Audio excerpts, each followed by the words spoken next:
Bro, jujur aja, lo pernah nggak sih ngerasa hidup ini kayak lagi main game mode susah, tapi cheat code-nya dipegang orang lain? Lo bangun pagi, kerja keras, pulang capek, tapi dompet tetap tipis.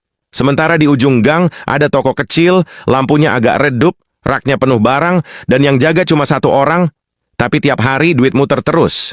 Terus lo mikir, ini orang dagang apa sulap sih? Nah bro, disinilah cerita ini dimulai. Ternyata, cara dagang orang Cina itu bukan soal modal gede, bukan soal bakat turunan, apalagi soal hoki doang. Ini soal cara mikir. Dan seringkali, cara mikir mereka itu bikin kita yang nonton cuma bisa bilang, lah, kok gua baru kepikiran sekarang? Gua mau cerita satu studi kasus. Bukan cerita dongeng motivasi yang ujungnya jualan kelas.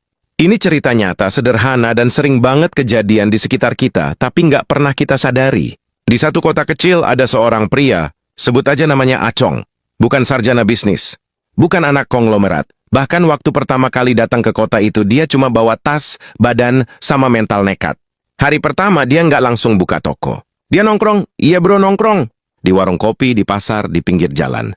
Dia lihat orang beli apa, jam berapa rame, jam berapa sepi, siapa yang cuma lihat-lihat, siapa yang beli sambil ngeluh harga mahal. Sementara orang lain sibuk mikir, gua mau jual apa biar untung gede. Acong mikirnya beda. Dia mikir, orang di sini lagi susah apa ya? Ini poin pertama yang sering kita lewatin. Kita dagang pakai ego, mereka dagang pakai empati. Acong sadar, di pasar itu banyak ibu-ibu beli barang sedikit-sedikit, tapi sering. Bukan karena pelit, tapi karena duitnya memang harus dibagi buat banyak hal. Makan sekolah anak, listrik, air, dan cicilan hidup yang nggak ada diskonnya. Maka waktu akhirnya dia buka lapak kecil, dia nggak jual barang mahal. Dia jual barang murah tapi muter. Untung tipis tapi baliknya cepat. Hari ini jual, hari ini juga duitnya bisa diputar lagi. Dan disinilah letak keajaiban pertama. Orang kebanyakan pengen untung gede sekali jual. Orang Cina lebih senang untung kecil tapi ribuan kali. Lu tahu nggak bro? Kenapa mereka santai banget kalau ditawar sampai ke tulang-tulangnya? Karena buat mereka yang penting barang keluar. Barang diem di rak itu bukan aset, itu beban. Acong nggak sakit hati waktu ditawar. Dia malah ketawa. Kadang dia bilang, ambil aja yang penting lu balik lagi.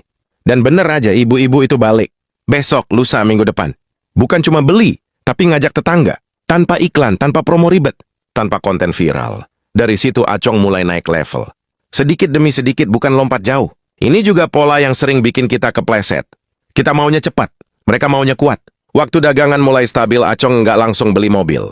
Nggak langsung pamer, nggak langsung gaya. Dia malah nambah satu rak, nambah satu jenis barang, ngetes pasar lagi.